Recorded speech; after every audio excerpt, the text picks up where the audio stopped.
Bismillahirrahmanirrahim. Assalamualaikum warahmatullahi wabarakatuh. Alhamdulillahi rabbil alamin al-mukasyafa ghaibu lil fuqara ila siratin mustaqim. Fa fahamnaha Sulaiman wa kullana ataina hukman wa ilma wa saharna ma'a Daud al-jibala yusabbihna wa tayra kunna fa'ilin. Rabbi shrah li sadri wa yassir li amri wa hlul 'uqdatam min lisani yafqahu qawli wa sallallahu ala sayyidina Muhammadin wa ala alihi washabihi wa baraka wasallam. Subhanaka la ilma lana illa ma 'allamtana innaka antal alimul hakim. La haula wa la quwwata illa billahil aliyyil azim. Allahumma salli ala sayyidina Muhammadin wa ala ali sayyidina Muhammad. Alhamdulillah, bersyukur kita kepada Allah Subhanahu wa taala. Limpahan kurnia Allah, rahmat Allah, inayah Allah dan hidayah Allah dan berbagai-bagai nikmat yang tak mampu kita hitung, nikmat yang Allah anugerahkan kepada kita. Terutama sekali nikmat yang Allah berikan kepada kita, nikmat yang besar, iaitu nikmat hidup, yang tidak ada lagi nikmat yang lebih besar, di mana kita merasai hidup itu kepunyaan Allah. Bukan kita merasakan hidup itu hak kita. Seperti mana keadaan diri kita apabila orang-orang yang betul-betul mengetahui hakikat Allah Subhanahu taala, mereka sentiasa merasakan yang ada hanya Allah Subhanahu taala, hingga hilang keakuan kediriannya tadi. Bagi orang yang masih lagi dalam keadaan meraba-raba ataupun buta di dunia ini untuk melihat Allah ataupun faham memahami Allah, maka mereka menyangka hidup di dunia ini untuk mencari kepunyaan kita. Dia merasakan hidup ni hak dia. Jadi dia mencari untuk bekalan-bekalan hidupnya untuk menghadapi hari-hari yang akan datang. Terutama dia anggap nanti masuk ke alam barzah dia akan membawa bekal-bekal. Itu bukan saya mengatakan tidak boleh. Maknanya kita meletakkan seolah-olah kita ini adalah makhluk Allah yang perlu Allah mengganjari kita. Kita masih lagi duduk di takuk, tak memahami konsep ataupun diri sebenar kita dijadikan adalah untuk apa? Untuk kita mengetahui bahawa diri kita ini adalah menunjukkan hak-hak Allah SWT. Jadi segala hidup kita, kudrat kita, ilmu kita, kehendak bukan hak kita, tetapi itulah dirinya. Itulah dirinya. Begitulah terjadi kepada Rasulullah SAW, para rasul, para nabi-nabi, 124,000 nabi, wali-wali Allah. Orang-orang yang mukmin yang betul-betul mengenal Allah, mereka ini sentiasa merasakan tidak merasa ada kedirian dia. Kerana mereka mengetahui apa tu maknanya apa bang? La ilaha illallah. Mereka mengetahui itu la ilaha illallah. Mereka bukan tidak mengetahui, mereka mengimani la ilaha illallah. Iman, meyakini iman. Kita sebut iman tapi kita tak tahu, tidak meyakini. Kita sekadar sebut iman tapi kita tak meyakini. Kalau kita meyakini la, kita tak ada. Yang wujud hanya Allah. Jadi itulah sebenarnya yang orang yang betul-betul hakikat mengenal Allah, mereka dah tak merasa ada kedirian dia. Tetapi kalau mereka tidak kenal kepada Allah, mereka akan berbuat tu untuk balasan-balasan yang apa nak dibagi, upah-upah. Mana mereka masih lagi mensekutukan Allah. Jadi dia pergi ke seolah-olah menghadap kepada Allah, Allah akan tinggalkan tadi apa yang dihajatkan. Jadi orang tu datang, dia nak berhajatkan tadi, nak sesuatu, dia berjumpa Allah Ta'ala, jadi Allah lah tinggalkan apa yang dia nak. Allah tak mau jumpa orang tu. Ibarat gitulah. Jadi nak ke kita begitu? Itu saya cakap tadi. Melainkan orang hakikat yang dah kenal diri, kenal Allah, mereka faham dah apa sebenar hala tujuan hidup dia. Dia adalah satu, maknanya Allah jadikan untuk menunjukkan Allah ya. Bukan menjadikan dirinya sebagai sesuatu ada hak pada dia. Kalau dia kata dia ada hak pada diri dia, dia akan minta hak-hak lain. Aku dah buat ni ya Allah, aku dah buat ni, apa imbalan kau? Aku dah buat lakukan solat, apa ganjaran dia? Aku dah buat ini haji, aku dah buat zakat, aku dah buat semua amalan, apa kau nak bagi aku ya Allah? Betul tak bang? Kalau kita tak faham, kalau tak faham apa benda kita tak kenal Allah, begitulah jadi. Kita akan sentiasa meminta apa? Upah. Rugi tak? Mana kita tak faham Allah? Mana? Siapa yang jadikan kesedapan durian tu? Siapa jadikan manis gula tadi? Abang? Siapa jadikan masin ni garam, air laut garam?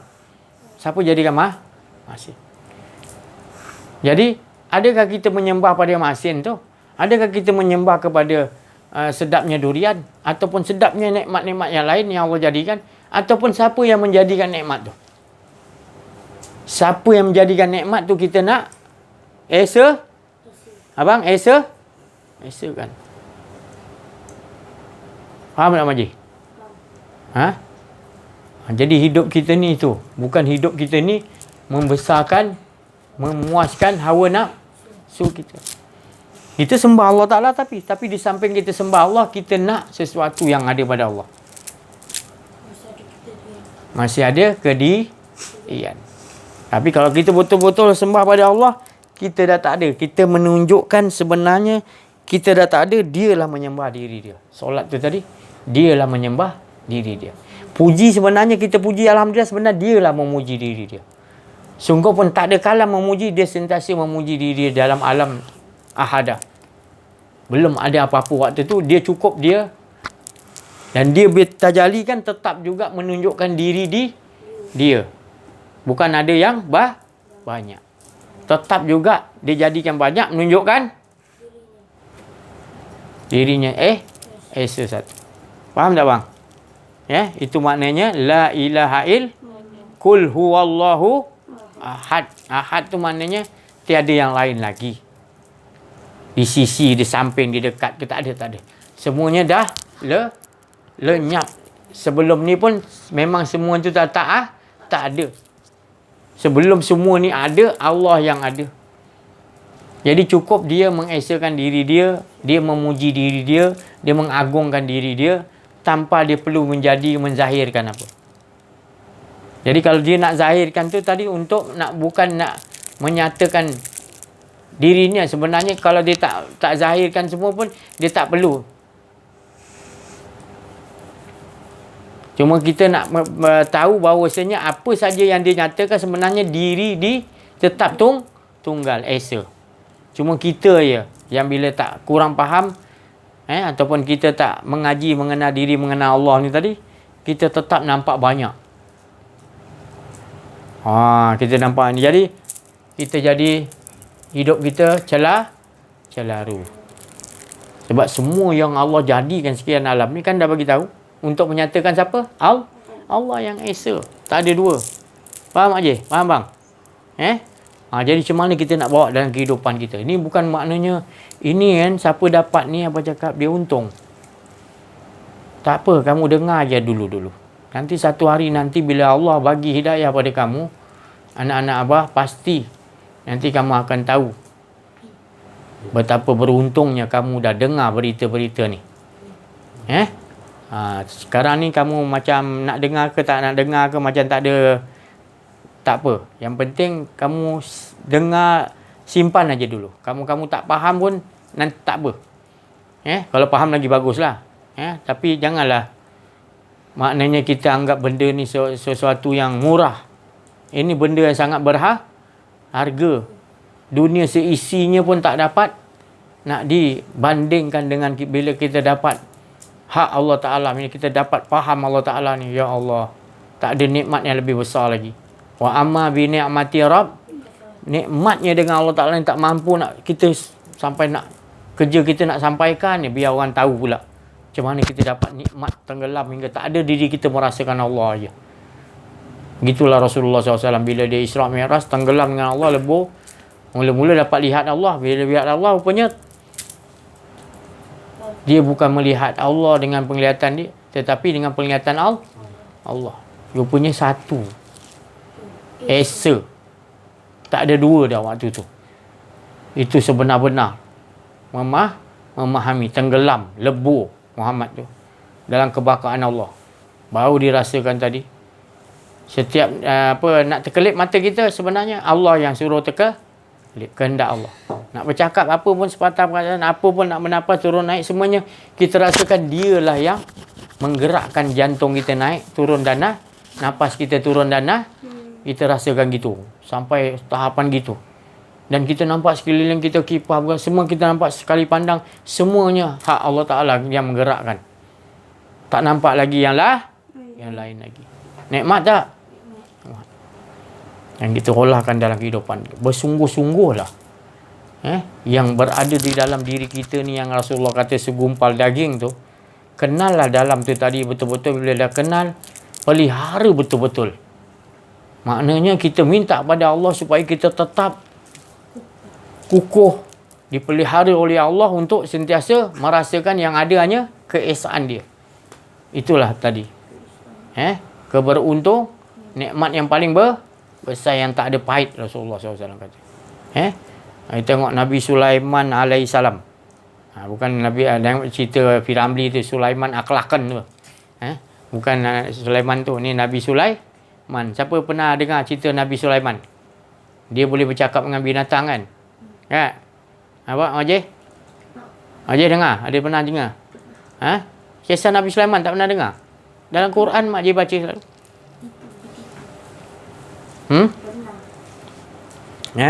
Nabi Sulaiman, dia punya kekayaan dia, tak ada orang boleh tandingi. Bila-bila pun. Sebab Nabi Sulaiman mohon pada Allah, ya Allah, aku minta kekayaan, kekuasaan yang tak ada lagi makhluk yang boleh sama kekuasaan. Nabi Sulaiman mohon. Ada ayat dia dalam Quran. Kemudian bila Nabi Sulaiman dah jadi manusia yang paling kaya sekali, dan dia minta tadi, dia boleh uruskan semua urusan-urusan tadi, urusan manusia, urusan makhluk-makhluk Allah, binatang, dan di laut, di darat. Dia minta gitu semua. Kekuasaan yang begitu. Dia minta, tak ada orang yang boleh macam tu sekali. Dengan binatang, kuda dia boleh bercakap, binatang apa pun dia boleh cakap. Allah bagi tak? Allah bagi.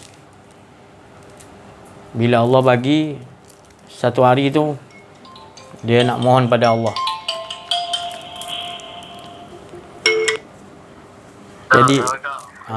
Jadi dia mohon pada Allah. Dia kata, ya Allah, aku nak, engkau dah bagi aku kekayaan ni, aku nak bagi makan makhluk engkau di laut. Maknanya Allah kata silakan. Jadi dia buat sepanjang-panjang tepi pantai tu makanan tadi untuk bagi makhluk Allah yang di laut. Panjang, beratus kilometer lah cerita dia. Makanan tepi pantai untuk bagi makanan kat makhluk Allah, ikan. Lepas tu bila dah siap semua, okey, dah siap semua Nabi Sulaiman dah. Dia punya apa? Rakyat ni siapkan panjang, sepanjang-panjang makanan. Kali Allah utus seekor ikan besar aje. Seekor ikan besar tu sekali sedut dia, habis semua. Tepi pantai tu habis. Itu baru seekor ikan besar. Bang, kenapa bang? Seekor ikan besar saja. Habis semua dia sedut. Dan ikan tu kata apa? Mana lagi Sulaiman?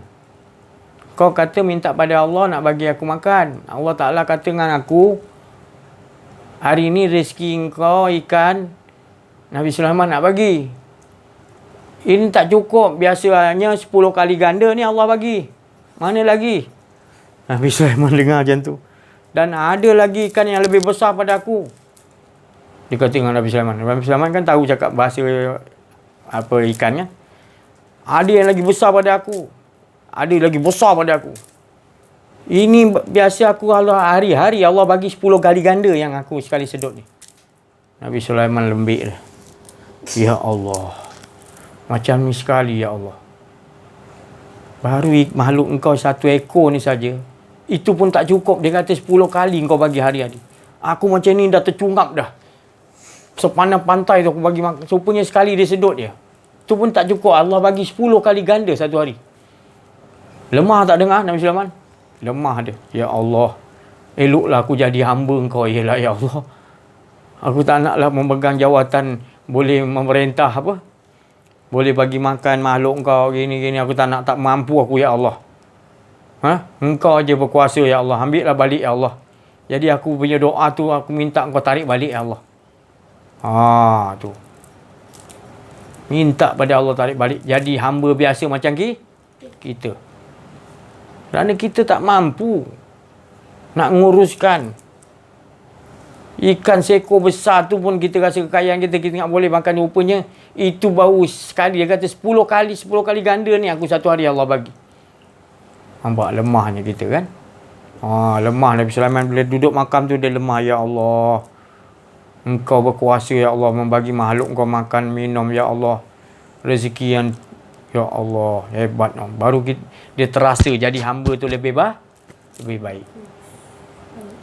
Jadi kita ni jadi hamba lebih baik daripada jadi kita minta kekuasaan, minta jadi khalifah, minta jadi ni, minta jadi jawatan. Dan sudah kita tak mampu. Kesudahan ni memang kita tak mampu. Jadi biarlah kita ni dapat tu dari betul-betul kurniaan Allah. Daripada kita minta, rupanya Allah tak bagi, kita minta juga, rupanya bila dapat itulah jadi dia. Kita tak amanah. Kita tak adil. Ini yang berlaku sekarang ni. Tapi bukan di bumi sini. Bila tak jadi keadilan, tapi nak pegang jawatan, tapi tujuan dia untuk kepuasan hawa nafsu syahwat. Jadi rakyat jadi masalah, jadi mengundang perkara-perkara yang tak baik. Sebab apa? Itu datang teguran Allah. Sebab manusia yang buat tak mana, tak jujur. Jawatan berebut-rebut. Bila orang ni naik, kita dengki, kita nak naik pula. Orang lain pun gitu juga. Kau nak naik, aku dapat naik, aku hentam pula. Dia orang ni naik pula, dia pula hentam. Jadi berlaga ya tak habis-habis. Tapi bukan bumi sini, cerita ni bumi tempat lain. Jadi lama-lama Allah hantar makhluk Allah untuk sedarkan manusia. Bagai-bagai cara lah. Dia hantar makhluk ni yang kita tak nampak, semua takut dah. Tujuan dia untuk apa? Tak lain, untuk kesedaran manusia. Asyik nak bertelagah je. Orang ni naik, tak kena kau hentam. Bila kau naik pula, orang lain pula hentam kau. Gitulah, tak habis-habisnya. Jadi Allah nak redakan, Allah hantar makhluk Allah yang kita tak nampak. Dan kita jadi takut pada makhluk Allah pula. Semua duduk rumah, lemtaran takut makhluk Allah, bukan takut pada Allah. Jadi kesedaran kepada kita, apa puncanya benda tu adalah tangan-tangan manusia yang zalim. Sebab bukan Allah tu zalim, tapi Allah dia hantar makhluk dia tu untuk menyedarkan manusia. Sayang tak Allah pada makhluk dia? Sayang.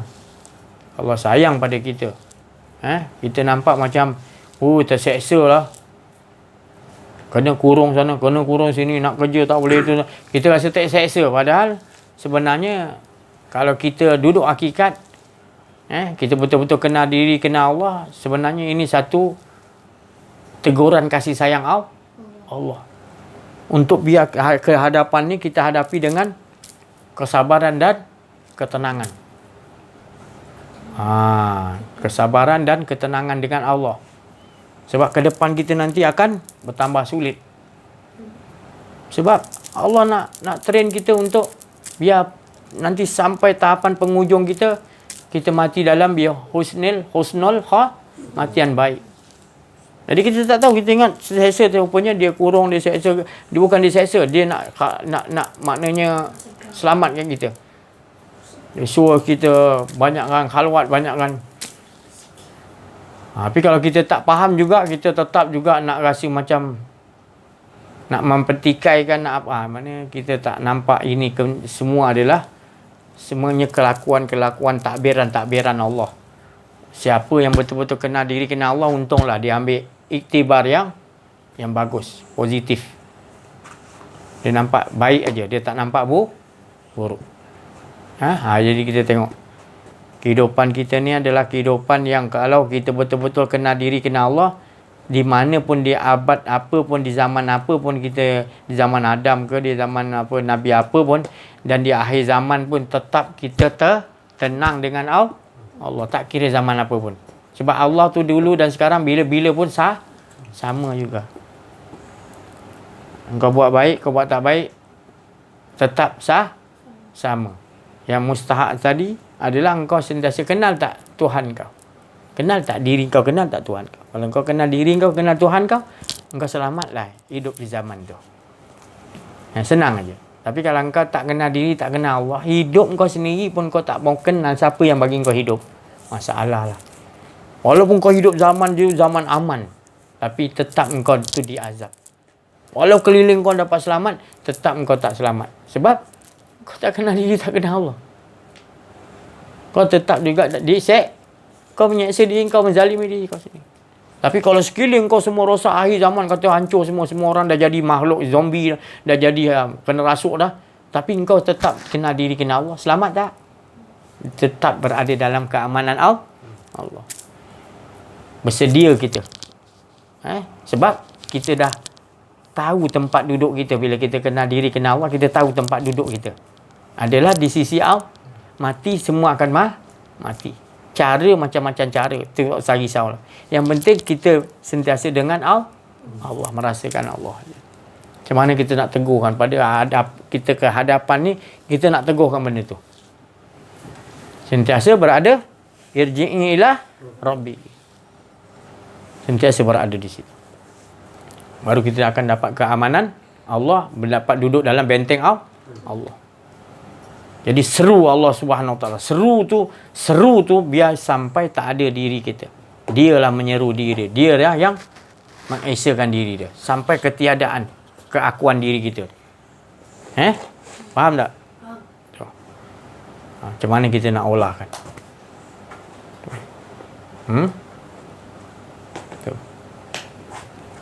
Setiap sesuatu yang kita lakukan, setiap nafas kita turun dan naik, berhenti, setiap terkelip mata, setiap perkataan, setiap pendengaran, setiap apa yang terlintas dalam kepala kita, dalam otak kita, kita berfikiran tetap dialah yang menyusun. Olahkan dalam kehidupan kita. Mana apa Majid? Abang? Boleh? Nak beli sana. Kurung. Nanti ambil leman. Tutup. Bismillahirrahmanirrahim. Assalamualaikum warahmatullahi wabarakatuh. Alhamdulillah rabbil alamin. Wassalatu wassalamu ala asyrafil anbiya'i wal mursalin wa alihi washabbihi ajmain. Alhamdulillah, bersyukur kita kepada Allah Subhanahu wa taala kerana dengan limpah kurnianya dapatlah kita bersama-sama mendengar dan memperbincangkan tentang pengenalan diri dan pengenalan Allah Subhanahu Wa Taala. Mengenal diri dan mengenal Allah Subhanahu Wa Taala. Iaitu hala tujuh tetap sama, iaitu yang daripada dulu sampai sekarang, kalau yang Rasulullah SAW ajarkan, Rasulullah memerangi semua kedirian umat Nabi Muhammad SAW. Kedirian, tak ada diri. Nabi Muhammad SAW tak nak ada umat dia satu pun kedirian dalam diri umat Nabi Muhammad SAW. Itu yang diajarkan kepada para sahabat. Sampailah sekarang ni yang Rasulullah cakap akan datang nak amal ilmu ni, nak capai ilmu ni, nak belajar ilmu ni terlalu sedikit. Kitalah umat yang tu sekarang ni, yang golongan yang paling sedikit. Jadi capailah dalam keadaan golongan yang sedikit. Jangan kita ambil golongan yang ramai, kita ambil golongan sedikit. Siapa yang nak bersama dengan Rasulullah SAW, ikutilah jejak langkah Nabi Muhammad SAW, awal akhir zahir dan batin. Masa yang dulu pun diajar macam mana para sahabat 13 tahun tu, macam tu lah kita capai. Memang sebenarnya memang amat payah orang nak mendengar, nak duduk betul-betul. Tapi tak apa. Mohon kepada Allah Subhanahu Wa Taala. Nak kata susah pun tak susah juga, nak kata senang pun tak senang juga, maka duduklah di tengah-tengah. Wa qada rabbuka alla ta'budu. InsyaAllah sekiranya kita bersama dengan Allah, apa pun huru-hara yang berlaku ke, kesenangan yang berlaku ke, senang, huru-hara ke, musibah ke, tetap dia bersama dengan Rob dia, yang menciptakan apa kesusahan. Kalau menciptakan kesusahan lah, menciptakan kesenangan lah. Apa juga yang Allah Ta'ala ciptakan, menciptakan cerita Allah tadi tu, dia tetap dengan wa qada rabbuka alla ta'budu.